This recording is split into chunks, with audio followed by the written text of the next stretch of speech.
They locked the wild alien girl with a human. When they returned, she was clinging to him. The containment cell door hissed open with violent authority, and Cale Thorne stumbled forward, shoved by the armored guards of Station Omega-7. His wrists ached from the neural restraints, and his head still spun from the stun weapon they'd used during his capture. 3 days ago, he'd been cataloguing flora samples on Kepler 442b. Now he was a prisoner in some clandestine research facility, accused of corporate espionage he hadn't committed. "Enjoy your new roommate, Dr. Thorne," sneered Commander Reeves through the intercom. "Maybe you two can compare notes on trespassing." Before Cale could respond, another figure was thrust into the cell. She hit the floor hard, rolling with practiced agility before springing to her feet in one fluid motion. Cale's breath caught. She was Zenith. He recognized the species from his xenobiology studies, though he'd never seen one in person. Her skin was a deep purple, like twilight on an alien world, with an iridescent quality that shifted in the harsh artificial light. Her silver hair fell in wild waves past her shoulders, and her eyes, those extraordinary violet eyes, burned with a mixture of rage and fear that made his chest tighten.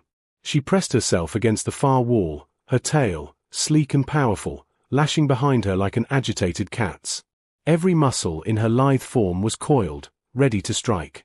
The torn remains of what looked like a medical gown barely covered her, and Cale could see evidence of recent needle marks along her arms. "I'm not going to hurt you," Cale said softly, raising his hands despite the restraints. He slowly moved to the opposite corner, giving her as much space as the 10x10 cell would allow. She actually hissed, at him, revealing teeth that were mostly human-like except for slightly pronounced canines. Her fingers flexed, and he noticed her nails were longer than a human's, though not quite claws.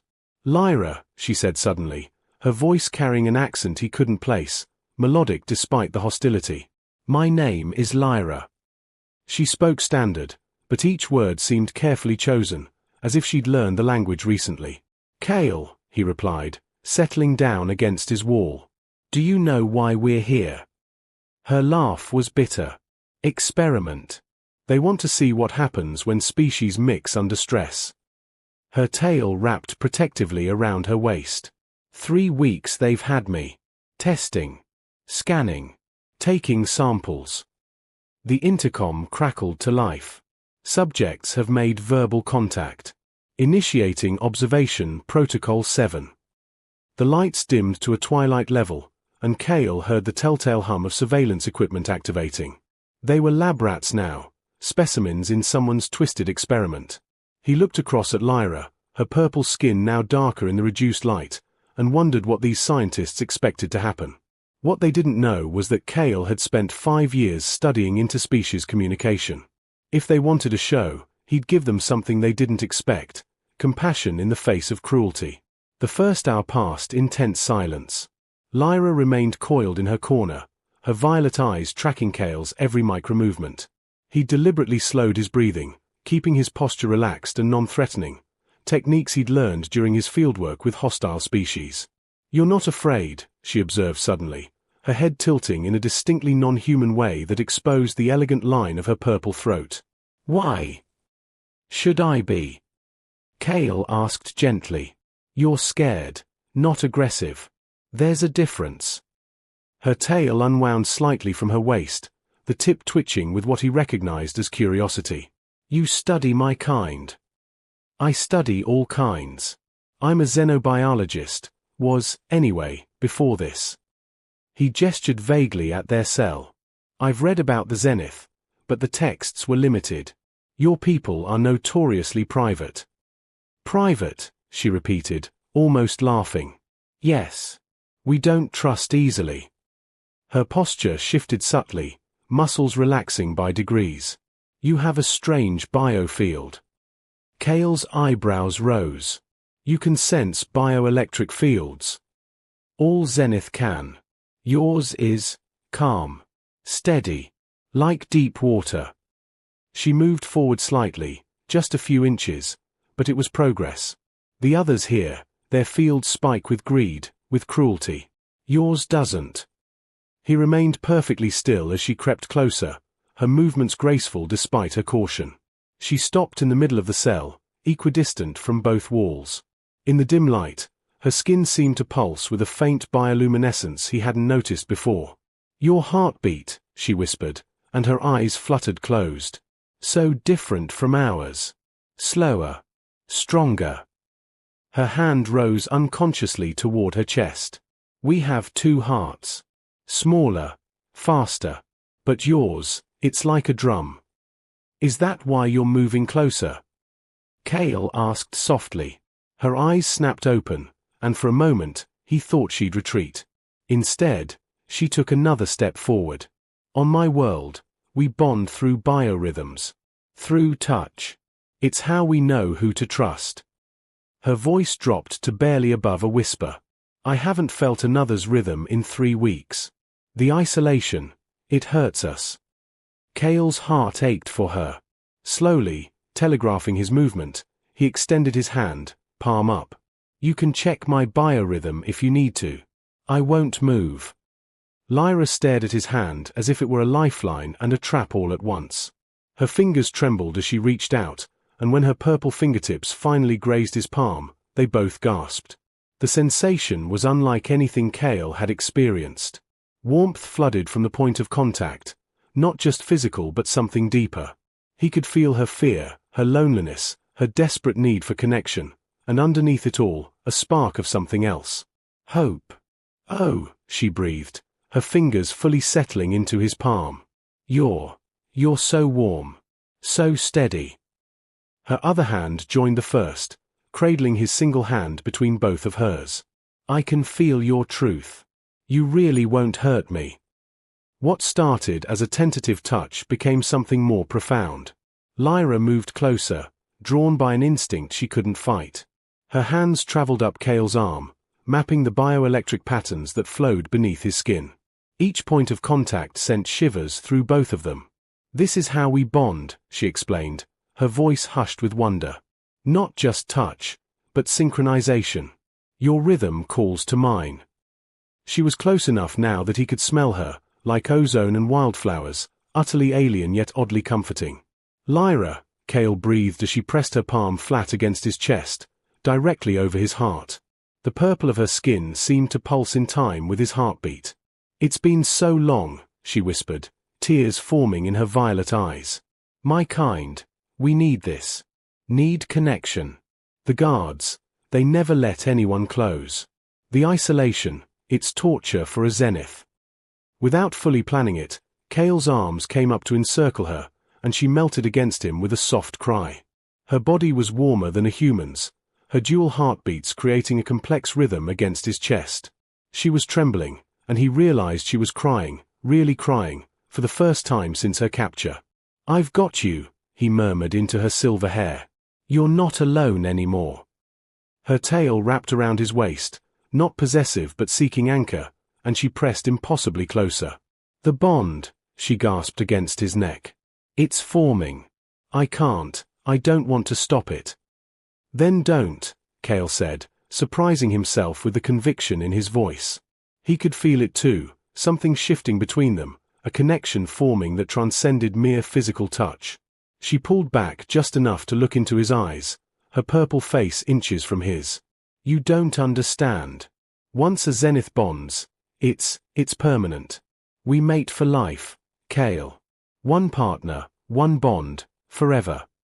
The weight of her words should have terrified him. He'd known her for mere hours. But something about this felt right in a way he couldn't explain. Maybe it was the way her biofield harmonized with his, or how perfectly she fit in his arms, or the vulnerability and trust she was showing him. "I understand," he said softly, one hand coming up to cup her face. Her skin was silk-soft, warm beneath his palm. "I feel it too." She made a sound that was half sob, half laugh, and then she was kissing him, her lips soft and insistent against his. The kiss was alien and familiar all at once, her dual heartbeats racing against his chest as her tail tightened around his waist. He could taste her tears, salt, and something sweeter, and when she pulled back, her eyes were luminous. "Mine," she whispered in her own language, though somehow he understood. "You're mine now." She turned in his arms, pressing her back against his chest, pulling his arms around her like a security blanket. Her tail remained wrapped around him, and she intertwined their fingers, holding his hands against her stomach. The position was incredibly intimate, trust and possession all at once. "When they come back," she murmured, already drowsing as the bond settled into place, "they'll find us like this. Let them try to separate us now." Cale held her tighter, pressing a kiss to her temple, marveling at how right this felt despite its impossibility. The cell door slammed open 6 hours later, jarring them from their intertwined sleep. Commander Reeves stood in the doorway, his expression shifting from authority to shock in seconds. Behind him, Dr. Castellan, a woman with sharp features and calculating eyes, pushed forward, her tablet nearly dropping from her hands. "Impossible," she breathed, scanning the readings on her device. "Full biorhythmic synchronization. Their neural patterns are—" She looked up, eyes bright with scientific hunger. "They've bonded. A complete zenith pair bond with a human. This is unprecedented." Lyra's tail tightened around Cale's waist, and a low growl rumbled from her throat. Her purple skin began to shimmer with bioluminescent patterns, a threat display Cale had only read about. She pressed back harder against him, every line of her body screaming possession and warning. "Don't touch him," she hissed, her accent thicker in her agitation. "He's mine. You cannot have him." "Separate them," Dr. Castellan ordered, her excitement overriding caution. "We need individual readings." The moment the guards stepped forward, Lyra moved. Fast as lightning, she spun, pushing Cale behind her. The bioluminescent patterns on her skin flared brilliant white-purple, and she bared her teeth. "Try it," she snarled. "Try to take him and see what a bonded zenith can do." But it was Cale who surprised everyone. The moment Lyra had pushed him back, something inside him had snapped, awakened. He could feel her fear and fury through their bond, but more than that, he could feel the bond itself like a living thing between them. It went both ways. "Stop," he commanded, stepping beside Lyra, his hand finding hers. The moment their skin touched, both their biofields flared, visible even to the naked eye as a faint aurora of purple and blue energy. "You wanted to see what happens when species connect under stress. Congratulations. You've created something you don't understand." Dr. Castellan's eyes widened, frantically typing on her tablet. The human is exhibiting sympathetic bioelectric manipulation. His field is adapting, evolving to match hers. This shouldn't be possible. "A lot of impossible things happen when you torture sentient beings," Cale said coldly. He pulled Lyra against his side, and she melted into him, her aggressive posture softening but remaining alert. "We're done being your lab rats." "You're prisoners," Reeves reminded them, hand moving to his weapon. "No," Lyra said softly, her voice carrying an odd resonance. "We're bonded. By Galactic Treaty 779, interference with a recognized pair bond is a war crime. The Zenith Commonwealth would not look kindly on you breaking a sacred bond." The room fell silent. Cale could feel Lyra's satisfaction through their connection.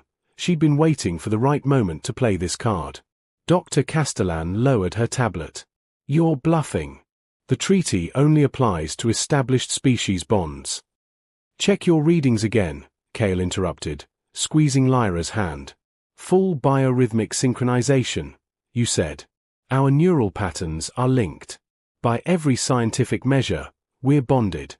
The treaty doesn't specify the bond must be between the same species." The silence stretched taut. Through their connection, Cale felt Lyra's hearts, racing. Her tail found his waist again, but this time it felt like comfort rather than possession. He turned to look at her, this beautiful, fierce, purple woman who'd chosen him, and saw his own feelings reflected in her violet eyes. "I need you," she whispered, just for him, in that musical accent that made his chest tight. "Not just the bond. You." He cupped her face, thumb stroking her cheekbone, forgetting their audience entirely. "You have me. Completely." The negotiation took 3 days. 3 days where Cale and Lyra were kept under constant observation but not separated. The one time they'd tried, Lyra's bioelectric field had surged so violently it had shorted out half the station's systems, and Cale had collapsed, his nervous system going into shock without her presence. Now they stood in the station's administrative chamber, still touching. They were always touching now, as Admiral Chen delivered the verdict via hologram. The Zenith Commonwealth has confirmed the validity of your bond, the Admiral said, her expression carefully neutral. Dr. Thorne, your espionage charges have been dropped. Our investigation found you were falsely accused by a competitor trying to claim your research. You're free to go. And Lyra? Cale asked, his arm tightening around her. The Zenith representative has negotiated her release into your custody, as is traditional for bonded pairs. However, the Admiral's expression hardened. Dr. Castellan has requested permission to study your bond. With compensation, of course. No, Cale and Lyra said in unison, then looked at each other with small smiles. We're done being studied, Cale continued. We just want to live. Later, in the small quarters they'd been given while waiting for transport, Lyra stood at the window, looking out at the stars. Her purple skin caught the starlight, making her seem to glow. Cale moved behind her, wrapping his arms around her waist, pressing a kiss to her neck where he'd learned she was most sensitive. Your world or mine? He asked softly. She turned in his arms, her hands coming up to frame his face. The bond between them pulsed with warmth, with belonging. Neither. Both. There's a colony on Nexus Prime, mixed species, progressive laws. We could make a life there. A life, Cale repeated, marveling at the idea. 3 weeks ago, I was cataloguing plants. Now I'm bonded to the most beautiful woman in the galaxy. Her laugh was music, and she pulled him down for a kiss that was all heat and promise. Her tail wrapped around his thigh, tugging him closer, and he could feel her joy through their bond, bright and effervescent like champagne bubbles.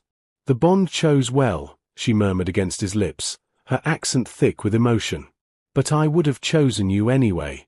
Bond or no bond. Really? He asked, pulling back to see her face.